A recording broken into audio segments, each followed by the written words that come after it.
जानकी, अनुसुया और परीक्षित को प्लीज मेरे केबिन में भेजो। यस, प्लीज कम इन।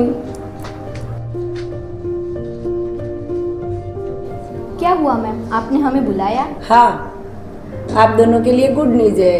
मैं आप दोनों को प्रमोशन दे रही हूँ। अनुसुया कोडिंग डिपार्टमेंट और परीक्षित नेटवर्किंग डिपार्टमेंट के लीड ऑपरेटर होंगे। Congratulations both of you. Thank you so much ma'am. Anshu, इस फाइल में एल्बम कहाँ है? माँ, ये ऐसे ही खुलता है। मैंने इसे कोडिंग करके फोल्डर बना दिया है ताकि ये डिलीट ना हो जाए। अंशु, ये कोडिंग क्या है? कोडिंग किसी फाइल को सुरक्षित रखने का एक तरीका है। प्रमोशन भी मिल गया, कोडिंग करके फाइल बनाती है, लेकिन अपने अंदर एक बच्चा नहीं कोड कर पाती। परीक्षित, यह माँ पूरे दिन बेबी प्लानिंग के बारे में क्यों बात करती रहती है? तुम तो जानते हो कि आजकल के बच्चे संभालना कितना मुश्किल है।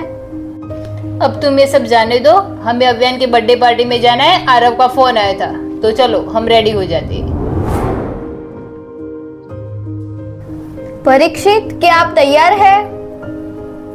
हाँ अनुसुया, मैं तैयार हूँ।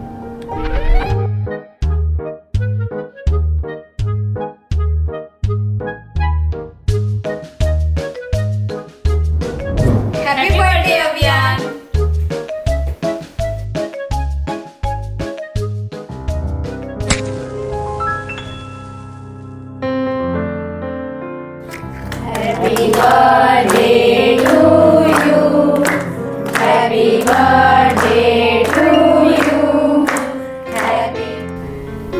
मम्मी, ये सब ऐसे जन्मदिन क्यों मना रहे हैं? बेटा, हमारे परिवार में हम वैदिक संस्कृति के अनुसार जन्मदिन मनाते हैं और वे अभी वेस्टर्न संस्कृति के अनुसार जन्मदिन मना रहे हैं। अभियान अपने जन्मदिन के दिन मोमबत्ती को बुझाकर अंधेरा नहीं करते, बल्कि दिया जला के रोशनी करते। उससे आपके जीवन में खुशियाँ और रोशनी आएगी। हमारे परिवार में वैदिक मंत्रों का जाप करके जन्मदिन मनाते। क्या मैं मंत्र बोल सकती हूँ? हाँ बोलो बेटा। गुरु ब्रह्मा गुरु विष्णु गुरुदेवो महेश्वर गुरु साक्षात् परब्रह्मा तस्मै श्री गुरुवे नमः। तस्मै श्री गुरुवे नमः। ओम भूर्भुवस्वः तत्सवितुर्वरेण्यं भर्गो देवस्य धीमहि धियो यो न प्रचोदयात्। वक्रतुंड महाकाय सूर्यकोटि समप्रभ निर्विघ्नं कुरु मे देव सर्वकार्येषु सर्वदा। सर्वकार्येषु सर्वदा। अनुसुया, तुम मुक्ति के बारे में क्या सोचती हो? और आज की पीढ़ी में भी ऐसे संस्कारी बच्चे होते हैं? हाँ, सच। मुक्ति को देखकर मेरे मन में आशा की किरण जगी है। तो क्या हमें मुक्ति के बारे में महर्षि और अरुंधति से बात करनी चाहिए? नमस्ते महर्षि, आज शाम को हम मिल सकते हैं क्या? हाँ, मिलते हैं, क्यों नहीं। ठीक है, मिलते हैं।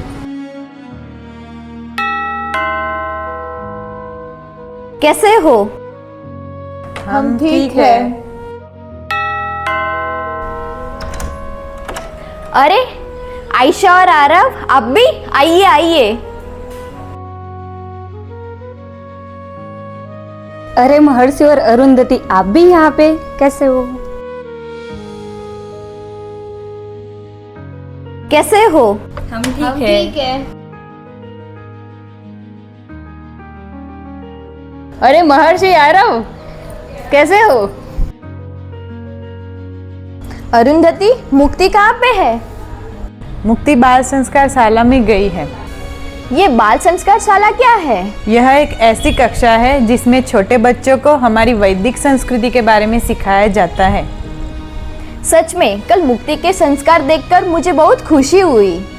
हाँ, लेकिन आज की मॉडर्न संस्कृति में भी मुक्ति को हमारी संस्कृति के बारे में इतनी अच्छी जानकारी कैसे है? मुक्ति को संस्कारी बनाने के लिए हमने गर्भाधान संस्कार करवाया था। हमारे हॉस्पिटल में गायत्री परिवार से गार्गी दीदी आई थी। उन्होंने हमें गर्भाधान संस्कार के बारे में ज्ञान दिया। अरे वाह, ऐसा भी कुछ होता है? मैंने पहली बार गर्भाधान संस्कार के बारे में सुना है। अरे वाह, सीरियसली मैंने भी आज से पहले ऐसा कुछ भी नहीं सुना था। और अव्यन तो इतना मस्तीखोर है कि हमें शर्म आती है। कल के उसके बुरे व्यवहार के लिए हम सॉरी कहने आए थे, लेकिन हमें गर्भाधान संस्कार के बारे में सुनने मिला। थैंक यू महर्षि और अरुंधति। अरुंधति और मैंने मिलकर गर्भाधान संस्कार का पालन किया था। हाँ, सच में कुछ जानने वाली बात है। अगर सब ये संस्कार को अपना ले तो सब सारी दुनिया में संस्कारवान बच्चे हो जाएंगे और उसके साथ माता पिता भी बदल जाएंगे। हाँ, ये तो सच बात है। और कल अव्यन ने आपके साथ जो व्यवहार किया था उसके लिए we are really sorry for that. हाँ, हमें तुरंत ही गार्गी दीदी से बात करनी चाहिए गर्भाधान संस्कार के लिए। हाँ हाँ, हमें बात करनी चाहिए। ठीक है, तो मैं उन्हें कॉल करके अभी बुलाती हूँ।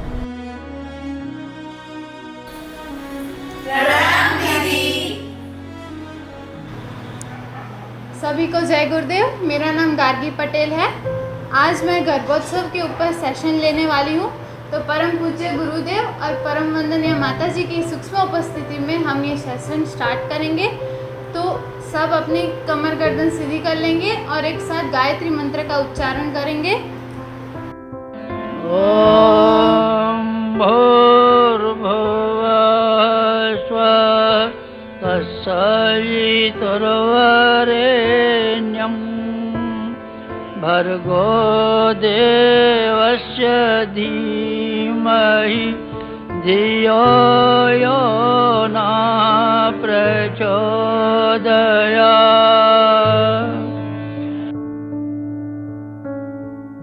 तो गायत्री मंत्र का अर्थ है वे प्राण स्वरूप, दुखनाशक, सुख स्वरूप, श्रेष्ठ, तेजस्वी, पापनाशक वे परमात्मा को हम अपने अंतःकरण में धारण करते हैं। वह परमात्मा हमारी बुद्धि को सन्मार्ग तरफ प्रेरित करे। तो माता पिता बनना बहुत आनंद की बात है, लेकिन श्रेष्ठ संतान की माता पिता बनना बहुत गौरव की बात है। अगर हमारे घर में कोई फंक्शन हो तो हम उसकी प्रिपरेशन बहुत अच्छे से करते हैं। अगर कोई नया घर बनाना हो तो उसके लिए इंटीरियर डिज़ाइनर और आर्किटेक्ट को हायर करते हैं, ताकि यह सुनिश्चित हो जाए कि हमारा नया घर बनने में कोई कमी न रह जाए। लेकिन अगर यह बात बच्चे की हो तो हमें ऐसा आयोजन करना चाहिए या नहीं करना चाहिए? हाँ, करना चाहिए। इसके लिए परम पूज्य गुरुदेव पंडित श्री राम शर्मा आचार्य जी ने एक नया आंदोलन शुरू किया है, जिसका नाम है आओ गढ़े संस्कारवान पीढ़ी, जिसका आशय है भारत के लिए संस्कारवान पीढ़ी का घर करके भारत के ही हाथों में सौंपना है। जिसके लिए संस्कार शब्द को समझना बहुत जरूरी है। हम अगर समाज में देखें तो मनुष्य की दौड़ सिर्फ दो चीज़ों के लिए है, एक है सुख और दूसरी है सफलता। सुखों की परिभाषाएं अलग अलग है। एक है व्यक्तिगत सुख, एक है पारिवारिक सुख और एक है राष्ट्रीय सुख। लेकिन बच्चा सारे सुखों का समन्वय है। अगर यह बच्चा स्वामी विवेकानंद और शिवाजी महाराज जैसे स्तर का हो तो उसकी उपलब्धियों के आगे पूरे विश्व का आकाश भी छोटा पड़ जाए। तो ऐसी दिव्य और श्रेष्ठ आत्माओं को हम अपने जीवन में आमंत्रित कर सकते हैं। इसीलिए ऋषियों ने बहुत पहले ही ऐसा चिंतन दे दिया था। अगर इसका पालन माता पिता अपने जीवन में सही से करे तो वे भी ऐसी दिव्य और श्रेष्ठ आत्माओं को अपने जीवन में आमंत्रित कर सकते हैं। लेकिन ऐसी दिव्य और श्रेष्ठ आत्माएं व्हाट्सएप या ईमेल रिसीव नहीं करती। अगर माता पिता अपने जीवन में अपने श्रेष्ठ संस्कारों को अपना ले तो वे भी ऐसी दिव्य और श्रेष्ठ आत्माओं को अपने जीवन में आमंत्रित कर सकते हैं।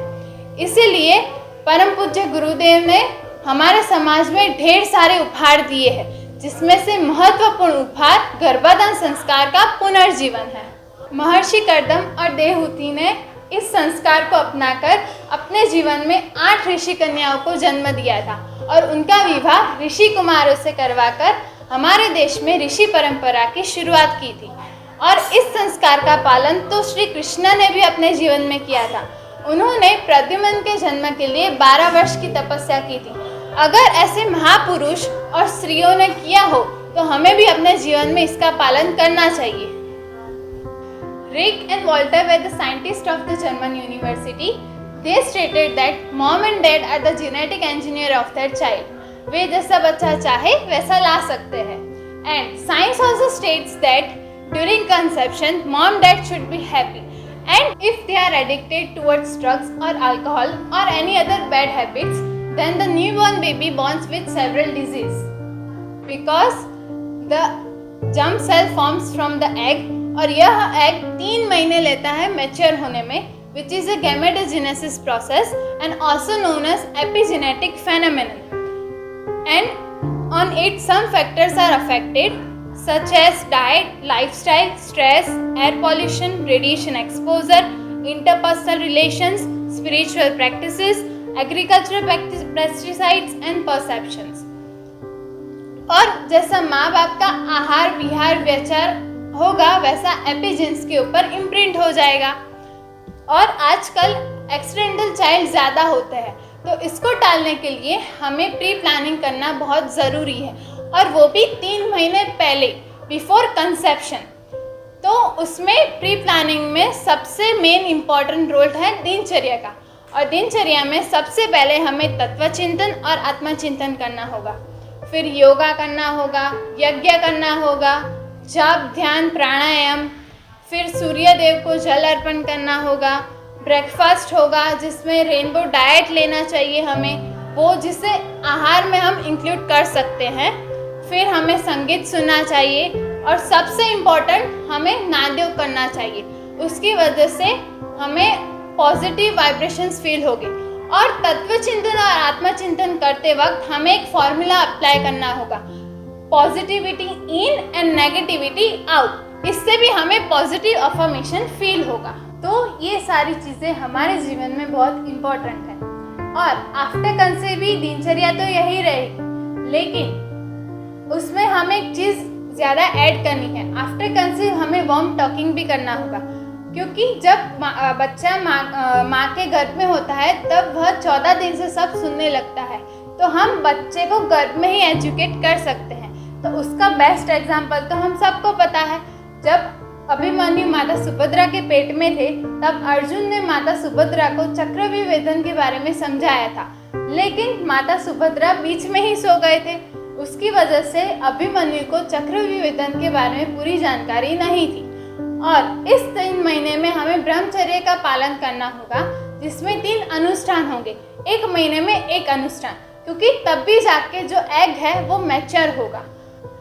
तो मैं अपनी वाणी को गुरुजी के चरणों में अर्पण करती हूँ। आप में से किसी को भी कोई प्रश्न हो तो ये मेरा कॉन्टैक्ट नंबर है, आप इसमें मुझे या मैसेज या कॉन्टैक्ट कर सकते हैं। जय गुरुदेव। थैंक यू गार्गी दीदी।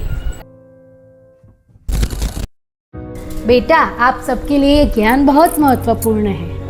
जी माँ, सच में मुझे तो यही लगता था कि बच्चा ना पैदा करना ही सही मायने में फैमिली प्लानिंग है, लेकिन बच्चे को गर्भ में ही एजुकेट करना वो सही मायने में फैमिली प्लानिंग है। हम सब ये क्रिया बहुत अच्छे से करेंगे, है ना अरुंधति और आयशा? हाँ, लेकिन मेरा एक सवाल है, हमें योगा कौन सिखाएगा? अरे उसकी टेंशन मत लो, हमारी ख्याति है ना, उसने देव संस्कृति विश्वविद्यालय में योग में मास्टर किया है। मैं हूँ ना, मैं आप सबको रोज सुबह प्री प्लानिंग के सारे योगा सिखाऊंगी। तो फिर हम कल से ही प्री प्लानिंग रूटीन शुरू करते हैं।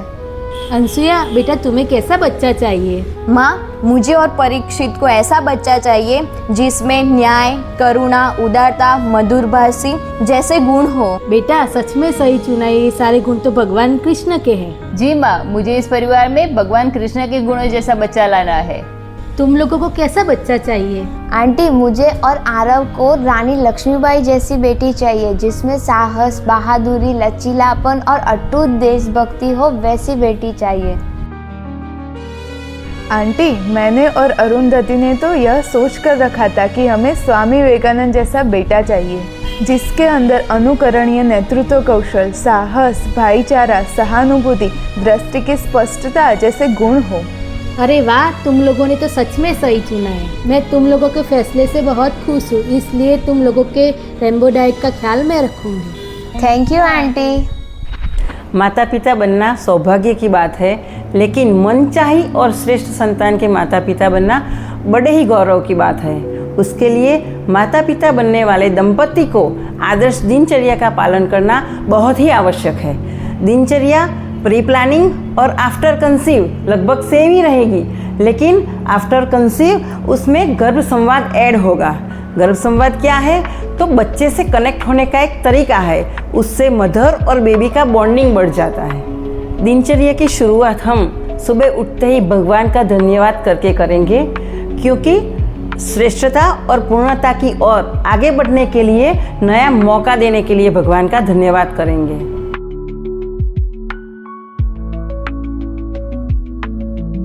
उसके बाद हम खुद को नवीन सृजन के लिए तैयार कर रहे हैं। उसके लिए खुद को पॉजिटिव अफर्मेशन देना होगा। जैसे कि मेरे तीनों शरीर स्वस्थ है और हम माता पिता बनने के लिए तैयार है। मेरा शरीर ईश्वर की सुंदर रचना है। उत्तम संतान प्राप्ति के लिए जरूरी अंडाणु एवं शुक्राणु तैयार कर रहा है। मैं शांत, संतोषी, आनंदी एवं चिंता मुक्त हूँ। हम दोनों पति पत्नी के रूप में सर्वश्रेष्ठ है। हम दोनों एक दूसरे से बहुत प्यार करते हैं। हमारी एकता सकारात्मक ऊर्जा का निर्माण कर रही है। पॉजिटिव अफर्मेशन के बाद हम उषा पान करेंगे। उससे आंतों की अच्छे से सफाई होती है और कब्ज की प्रॉब्लम हो तो वो दूर हो जाती है। इसके बाद हम ब्रश करके सूक्ष्म नाश्ता करेंगे। सूक्ष्म नाश्ता में हम अंकुरित अनाज एवं ड्राई फ्रूट्स ले सकते हैं। इसके बाद हम स्नान करने जाएंगे और जो भी कार्य करेंगे वो बच्चे से संवाद करके ही करेंगे। स्नान के बाद हम योग और आसन करेंगे। योग और आसन करने से स्थूल शरीर परिष्कृत होता है, मांसपेशियां मजबूत होती है और नॉर्मल डिलीवरी के चांसेस बढ़ जाते हैं। योग और आसन के बाद हम 15 मिनट का नैनो यज्ञ करेंगे। यज्ञ की ज्वाला जैसे ऊपर की तरफ उठती है वो उसे ऊर्ध्वगामी कहा जाता है। उसी तरह हम प्रार्थना करेंगे हमारे और हमारे बच्चे की चेतना ऊर्ध्वगामी बने और उसी वातावरण में बैठ के हम जाप, ध्यान एवं प्राणायाम करेंगे। फिर सूर्य नारायण भगवान को अर्घ्य देना है। उसमें तांबे के कलश में जल भर के सूर्य नारायण भगवान को जल अर्पण करेंगे। उसके बाद दोनों हाथ सूर्य नारायण भगवान की ओर करेंगे। भावना करेंगे सूर्य नारायण भगवान की तेजस्वी, प्रखर एवं प्रकाशवान किरणें नाभि में से होके मेरे गर्भ में रहे बच्चे में प्रवेश कर रही है, जिससे मेरा बच्चा सूर्य नारायण भगवान के जैसा तेजस्वी, प्रखर एवं प्रकाशवान हो रहा है। उसके बाद हम सुबह का नाश्ता करेंगे। नाश्ता करते वक्त प्रार्थना करेंगे और उसके साथ बच्चे के साथ गर्भ संवाद करते करते नाश्ता पूर्ण करेंगे। नाश्ता करने के बाद डेली रूटीन में जो कार्य आते हैं वो सब हम कर सकते हैं, लेकिन सिर्फ इतना ध्यान रखना है कि जो भी कार्य करे वो मनमोहक संगीत सुनते सुनते करे। उससे क्या होगा, बच्चा और माँ दोनों का मन प्रफुल्लित होगा और काम में रुचि बढ़ जाएगी। उसके बाद हम दोपहर का खाना खाएंगे और खाना भी हम संगीत सुनते सुनते ही करेंगे। खाने से पहले प्रार्थना अवश्य करेंगे। खाने में हम रेनबो डाइट का ध्यान रखेंगे। 7 कलर का खाना खाना चाहिए। जैसा खाए अन्न वैसा बने मन। खाने में, आहार में 3 S का बहुत इम्पोर्टेंट है: संतुलित, सात्विक एवं संस्कारित। लंच के बाद हम 2 घंटे का विश्राम करेंगे। उसमें आधा घंटा शयन करेंगे। बच्चे से साथ गर्भ संवाद करेंगे। आदरणीय डॉक्टर चिन्मय भैया जी का प्रवचन सुनेंगे। धार्मिक पुस्तकों का वांचन करेंगे, स्वाध्याय करेंगे। उसके बाद बच्चे के IQ, EQ, SQ और PQ डेवलपमेंट के लिए माँ की पाठशाला ज्वाइन करेंगे। उसमें सोम से गुरुवार तक शाम को 4 से 5 बजे तक एक्टिविटी का क्लासेस होता है और शुक्र और शनि को बौद्धिक कक्षाएं होती है। कक्षा के बाद हम वैदिक मंत्रों का उच्चारण करके शाम का नाश्ता करेंगे और फिर नाद योग ध्यान करेंगे। नाद योग ध्यान से भाव संवेदनाएं जागृत हो जाती है। अगर भाव संवेदनाएं जाग जाए तो मनुष्य और मनुष्य के बीच एवं मनुष्य और भगवान के बीच आदान प्रदान शुरू हो जाता है। नाद योग के बाद परिवार के साथ मिलकर हम संध्या आरती करेंगे, जिससे बच्चे का परिवार के साथ बॉन्डिंग बढ़ जाएगा और वसुधैव कुटुंबकम की भावना जागृत हो जाएगी। संध्या आरती के बाद रात्रि का भोजन हम पूरे परिवार के साथ मिलकर करेंगे। भोजन के बाद थोड़ा टहलेंगे, फिर पति पत्नी दोनों मिलकर बच्चे को मॉरल स्टोरी सुनाएंगे, जिससे बच्चे में सामाजिक हेल्थ का डेवलपमेंट होगा और संगीत सुनते सुनते फिर सो जाएंगे।